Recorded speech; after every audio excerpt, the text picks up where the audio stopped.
പൊന്നു സോദര എന്തിനാ വേദന സഹിക്കണേ മുട്ട തൈലം വാങ്ങി തേച്ചോളീൻ വേഗം വേദനകൾ മാറും കേട്ടോളീൻ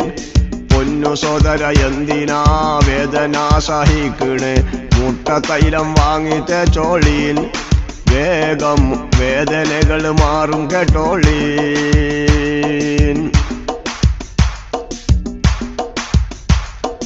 കാലുമുട്ട് വേദന സഹിക്കും നമ്മൾ യാതന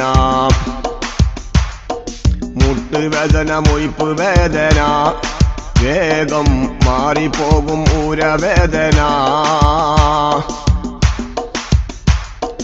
പൊന്നു സോദര എന്തിനാ വേദന സഹിക്കണേ മുട്ട തൈലം വാങ്ങി തേച്ചോളീൻ വേഗം വേദനകൾ മാറും കേട്ടോളീൻ